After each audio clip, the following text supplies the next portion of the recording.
Steve Jewin, MMA Mania. This is the one and only Sean Grande. There's only one. All right. Well, thanks so much. You'll be reading about me. I'm sure my Twitter mentions at 11 o'clock Friday night will be flattering, and I can't wait. Yeah, I'm all very excited to read them. It's a very exciting time. It's been a whirlwind for us as sports reporters, but I imagine it's way more of one for you. So tell us how you went from being voice of the Boston Celtics, and still are, I might add, to now being a voice of Bellator MMA. It's a long story that had a very sudden conclusion yesterday. It was something that was brought to my attention. I was asked if I was interested in, I'd say back in March. And my answer to that was, I'm usually pretty thoughtful about things, and the truth was I had never really considered it. And if you're a play-by-play guy that's done the quote-unquote Big Four, you always think about how, I have a lot of friends of mine who've ended up doing soccer. And I did a soccer game once years ago. And you watch, you say, okay, how would I do that? How would you do golf if you were doing golf? How would you do some of the things that you haven't done before? But I actually hadn't considered MMA. Because people know my pro wrestling background and my friendship with Jim Ross. I get that all the time. Like, you should be on WWE and whatever, which, by the way, I never thought I'd be any good at because that's not my style. It's just like, I don't think Al Michaels would be terribly good at, at doing WWE. But, it was a very busy time with the Celtics and there's a playoff push, and I did the college hockey in the Frozen Four, and that was coming up, and I just finished doing the college basketball stuff for CBS, so it wasn't like I had 20 hours a day to just think about it, but I put the seed in my head and I just became aware of it, started to follow a little bit, some of the key people that you follow, and after years of skipping that part of the Observer, when it would, I actually started reading the MMA part, and just sort of learning a little bit. And then when the season ended and we got into May, I said, you know what, I don't know if I want to do this or not, and I don't know how it's going to play with Spike, with Bellator, but let me just immerse myself in it and study it and learn it and see how I feel about it. And before you know it, you're just falling in love with it and not realizing the intricacy of it and the technical parts of it and the sudden death overtime excitement of it and the storylines and the fighters and the presentation and all of it. And it occurred to me, and I've been saying this a lot over the last couple of days, that it really has reminded me, the more I thought about it, of in my very young childhood in the 80s, boxing was a great time for boxing with Sugar Ray Leonard and, you had Larry Holmes in the heavyweight division and then eventually Mike Tyson coming up. And you knew who the fighters were. You knew what the next welterweight title fight was going to be. And I realized, 30 years later, I'm not being, 10 years old anymore, that this now is to, the age that I was and a little bit older, that MMA has really become that. And it's just sort of the millennial version, the Twitter version, the pared down, give it to me now version of what boxing was, 15, you'd watch. We had attention spans. We were trained to watch a Michael Spinks fight for 15 3-minute rounds. And now you don't have to do that anymore, in the Twitter pared down, give it to me now world. And probably the most exciting thing I do, and most people agree in sports, is sudden death overtime in hockey. And I've done a couple of national championship games that went to overtime. And MMA is constant sudden death overtime. You've given me so many avenues to go down with that, Sean. But first of all, I want to say, as somebody that follows the UNO Mavericks, you mentioning the Frozen Four is like music to my ears. They are huge in this town. We love Dean the Blaze. Frozen Four. Dean Blaze. Well, I had North Dakota in the tournament when he was there, and they won the championships. And that was cool for that to see the way Omaha supported that team.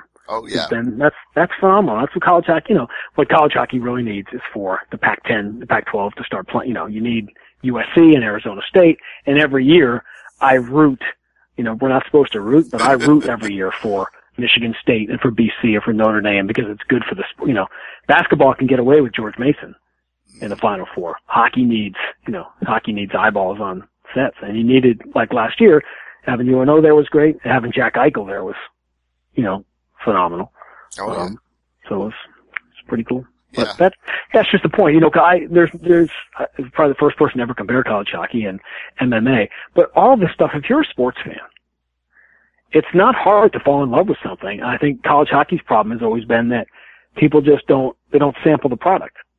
And even people that aren't NHL fans can become college hockey fans because you have a one-game tournament, just like basketball.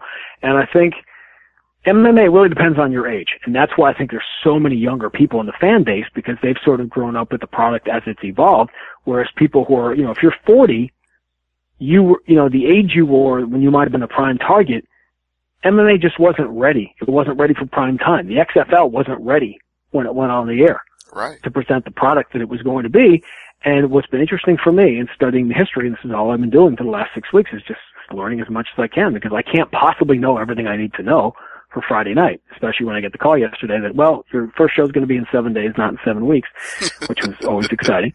But that you can learn the history, and the cool thing about something that's 20 years old, you read the book.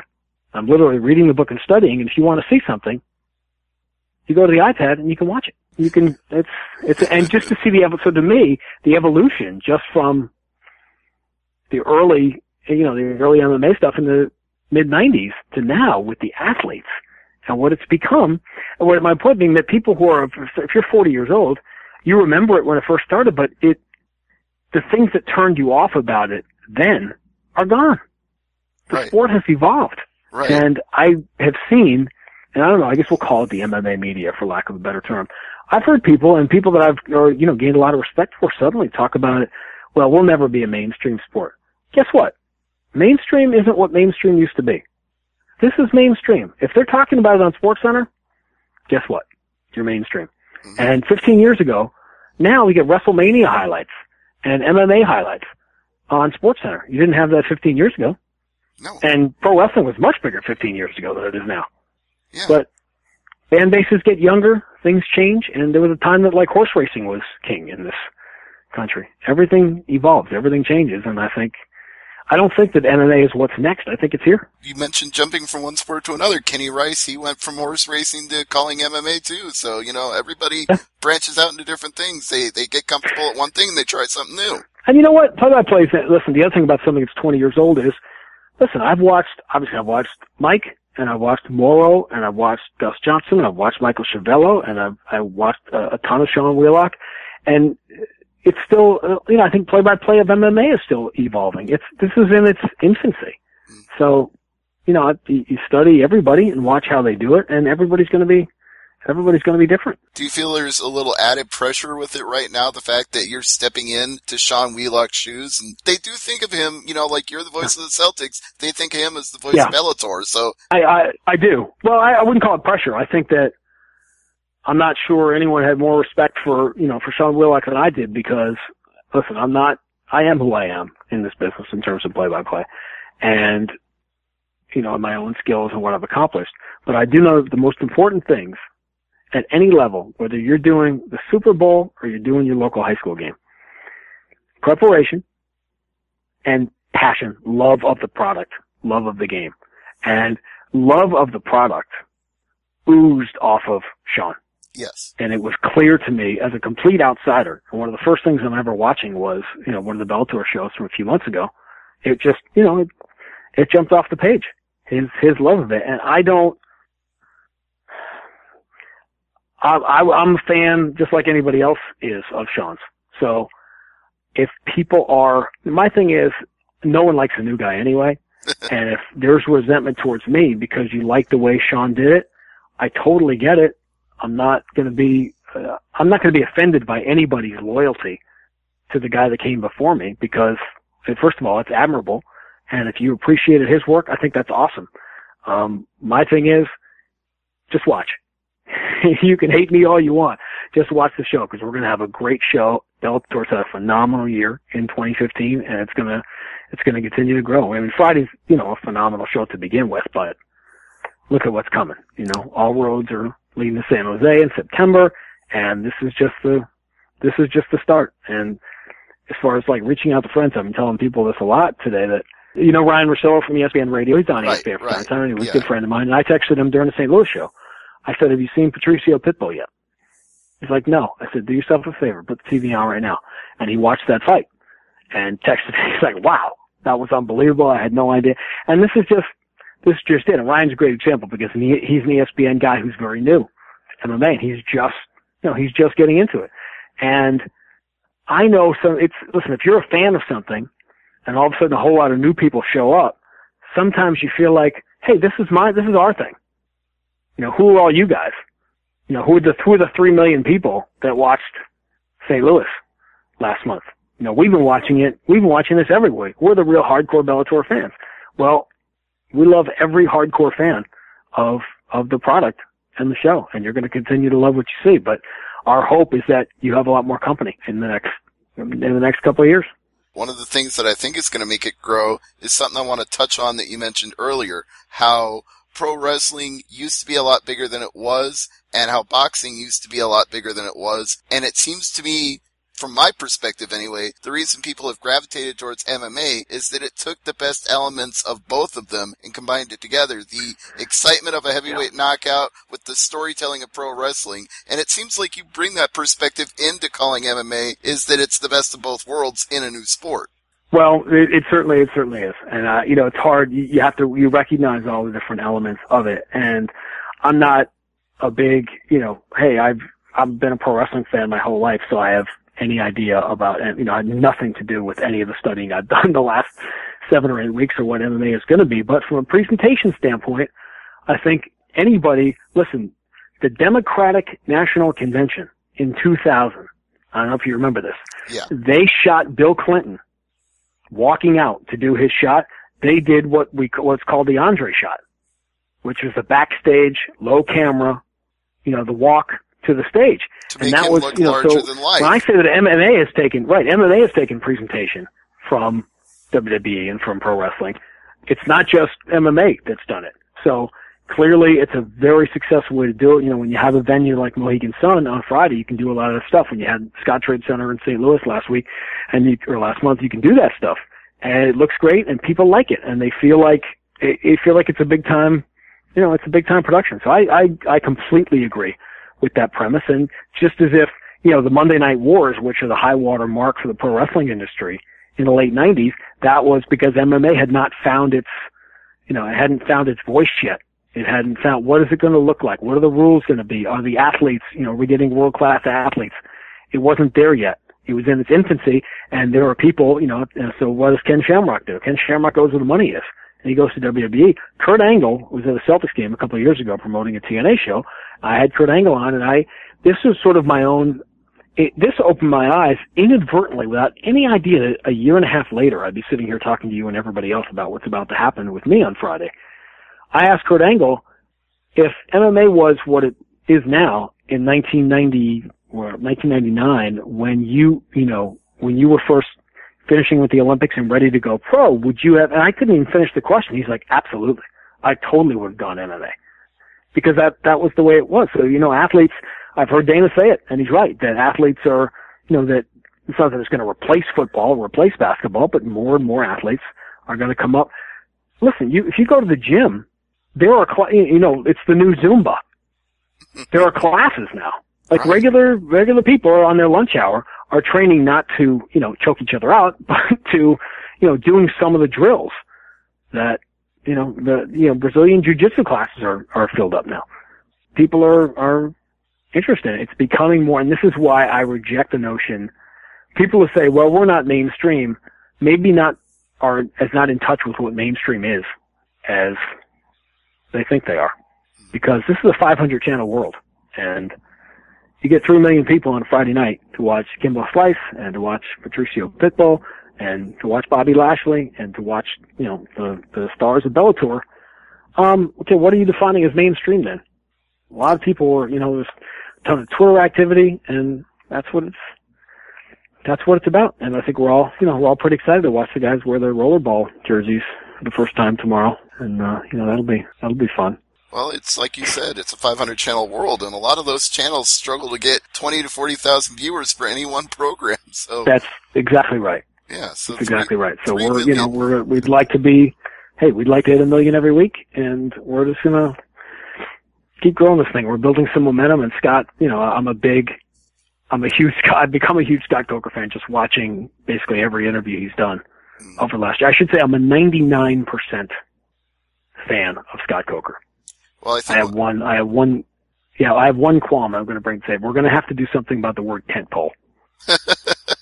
You know, that really threw me for a loop because I was in St. Louis and I got the email that come to the arena early. We're having a tentpole event. I'm like, What does that mean? I don't even know what. I think the problem is that people of a certain, if you're young enough, you're in a certain age group, all you get is Beavis and Butthead off that. So we're gonna try to upgrade. We need to bring a little Vince McMahon into it to just come up with a different word for Deadpool, because these are going to be good. I mean, to know what an icon he is in this business, like if you had asked me 2 months ago, you're going to call a Tito Ortiz fight, I would have been like, you got to be kidding me. How on earth is that going to happen? And yet, September 19th, we're going to see Tito Ortiz, 40 years old, and he wants to win one last championship, and he's facing an undefeated champion. And we've got 2 shows to get through before we get there with some of the best welterweights in the world on Friday. I mean, let's see Paul Daly, let's see Venom Page. It's a great show on Friday. And you become attached to these guys, and you can't wait to see them again. You've been thinking about this for a while, but you've had a short amount of time to get fully into gear now that it's official and it's real and it's happening. So how comfortable do you feel knowing Douglas Lima, Andrei Koreshkov? You mentioned some of the other names on the card, but obviously with a big welterweight title defense and both guys having their first fight in over a year now, it's not exactly easy to research guys that haven't been active for a while. Plus, every time you try to watch their fights against Ben Askren, you fall asleep. Well, there is that as well. That might be my first real MMA joke. So you got, You've got me twice now with your jokes. Of it. You make me laugh. This is a good sign for the announcing. If you're making me laugh, you're going to make the viewers laugh. Sorry, go ahead. Well, that's my hope. That's the hope. Again, my personality will eventually. I think you'll get more of my personality, obviously, as we go along. We're just going to try to. I think that Friday is exciting. I get the novelty of this. And me, certainly, and I think the element that instead of 7 weeks, I've got 7 days, adds some excitement to it. But I think come 9 o'clock on Friday night, when the music hits and Michael Page, all eyes are going to be on Michael Page in the cage. And what he does is, I think there are ways a play-by-play guy, an announcer, can really ruin people's enjoyment of a show. And I feel with a lot of confidence that I'm going to try very hard to not ruin anyone's enjoyment. The show is in the cage. And as you said, you got one of the great analysts, and not just MMA. Jimmy Smith is an elite analyst. And I've worked, you can look down at the page in front of you probably and see where I've been. So when I say that he is an analyst that could be at any network, at any sport, at that level, I know whereof I speak. So, we're pretty excited going forward. I'm just very curious to see how that pairing is going to be, because sometimes you got to shake things up and do the unfamiliar. And I think it's great that we still love Sean and we still respect Sean Wheelock. Sean Grande taking over for Sean Wheelock changes the dynamic. It'll be something new that we've never had before. It is. And listen, the whole thing's a really tough situation.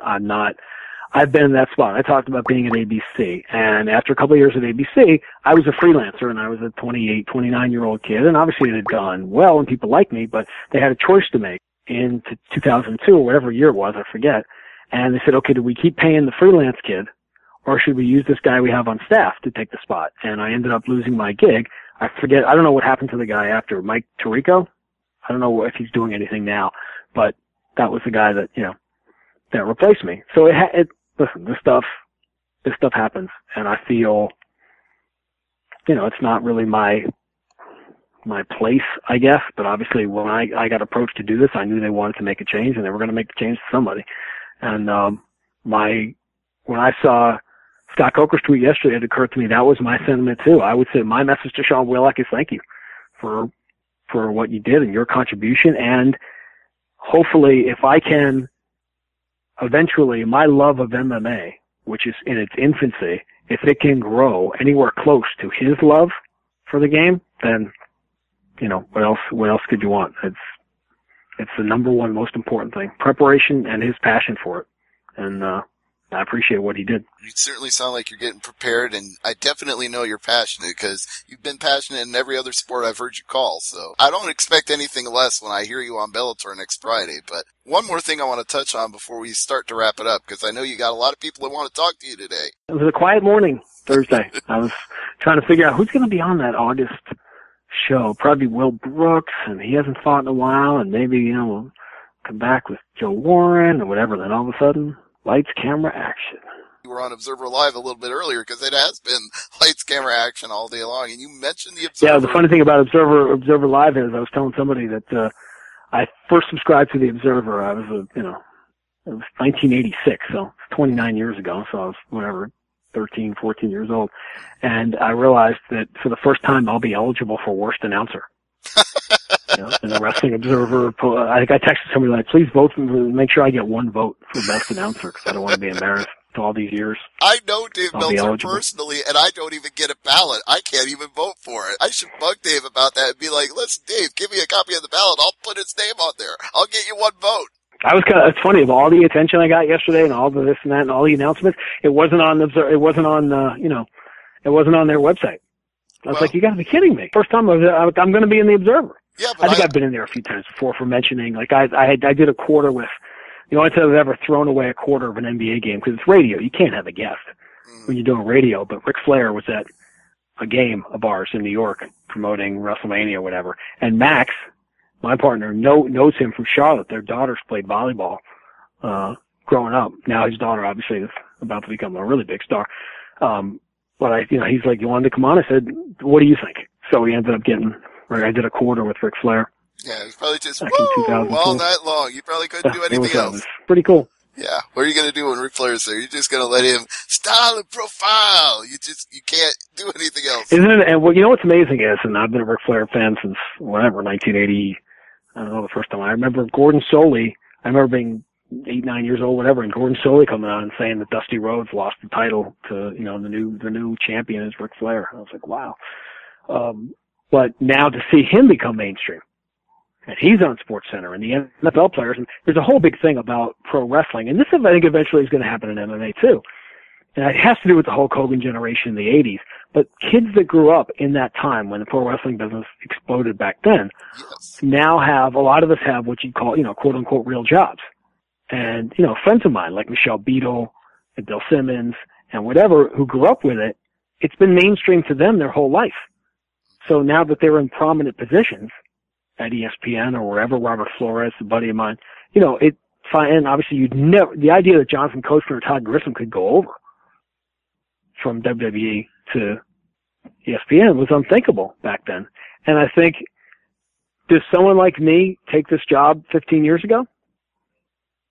I mean, I'll ask that rhetorically. You can answer it yourself. But this was my point. And obviously I asked around about it, but this isn't MMA of 15 years ago. I think that I get there's a novelty that I'm doing this, but I think 10 years from now, you're going to say, what novelty? A lot of people are going to be doing this. Whatever we call mainstream, that mainstream has definitely changed. Back when we got into pro wrestling, like you said, 20 years ago when we were all kids, there was not the cable landscape there is now. That's why wrestling could be so dominant, and why we all grew up with wrestling is because you had ABC, CBS, NBC, and in my case, a Fox affiliate that showed superstars on weekends. It's like, those were the choices you had. I mean, nowadays, I think when you look at what is poppin', when things trend on Twitter or Google searches show the top fights, like Kimbo Slice is the number one trend on Twitter or whatever, that's where the mainstream is now. That's what mainstream has become. And it's, people that wanted to watch. I sort of, I know there's people that kind of bristle a little bit on this Kimbo Slice, Ken Shamrock thing. Hey, people wanted to see it. And what I thought made 138 this phenomenal show was it had what we, I'm not going to speak for Scott Coker, so we've been working together for about 21 hours now. But what we want to give people is to have there be something for everyone. And that's what that show was. It was the perfect show. Spectacle. Everyone knew it was going to end in the first round one way or the other. Right. And it was a spectacle, and people wanted to watch it, and you had great fights underneath. And you built up this, you got eyeballs on Daniel Strauss and on Pitbull, on Michael Chandler. And it was a great night. Everybody that says they have a problem with it, I tell them, look what they did for Pitbull, that he got to be second from the top underneath the Kimbo Slice fight that did that many viewers. It helped him tremendously. Absolutely right. I think it's going to be great hearing you on Bellator MMA going forward and seeing you on Spike TV next Friday. So, Sean, thank you so much for the time today. I know you got to run. You got other interviews to do, and coincidentally, so do I. I've got a Bellator interview coming up at the top of the hour here. So, before we go, I want to give you a chance to put out any plugs, mention any other things that you want to mention. Well, I'll be appearing at the Chuckle Hut every Thursday night. I won't be doing any of that. Believe me. Yeah. The only thing I'll be doing is studying MMA hard, and it's a 3-year deal with Bellator, and hopefully I'll have my new multi-year deal done with the Celtics pretty soon. So my son right now is 3.5, and I'm looking forward to seeing him again when he's 6.5. Not much in between, but it'll be good. And anybody that knows of any, when the NBA season starts, any Temecula, California to like Toronto nonstop flights, hopefully JetBlue will have one by then. And it's going to be quite an adventure. If you see me sleeping on the flight next to you, wherever you are, give me a break and let me steal a couple of hours on my way to the next show. I know how that is. I've done that many times myself, flying out to Las Vegas for fights, so I can relate. But let me just say again, congratulations. It's a very exciting time, and I want to encourage people who are listening to the non-transcripted version of this to follow you at Sean Grande, PvP, and to, of course, keep up with the other stuff you're doing besides Bellator. As you already mentioned, it's very busy. You'll have to catch sleep where you can. Deals with the Celtics and Bellator MMA, and hopefully continuing to call the Frozen Four. We're going to get lots and lots of you going forward. I will do my best to live up to everybody's expectations, and hopefully I won't say sprawl and brawl when it's a pick and roll. Just don't call it pound and ground. I've heard that one before, and that drove me nuts. Really? Is somebody actually? Okay, I got to write that one down. You're always looking for new ways to say it. It's funny how there isn't, like I said, even the vernacular I think is going to evolve over the years with different guys and different styles. I actually got lambasted once for not calling a Superman punch. I described it in my recap as a straight jumping left hook, and people are like, God damn it, that's a Superman punch. Huh? I'm like, it's sorry. a Superman punch now. Well, ask Joe Schilling what it was. Yeah, exactly, right? Yeah, ask Joe Schilling. He's been on the giving and receiving end of a few. All right, Sean, thank you so much. I appreciate the time and the courtesy, and I want to talk to you again in the future. I hope we'll make it happen. You got it, Steve. All right, take care.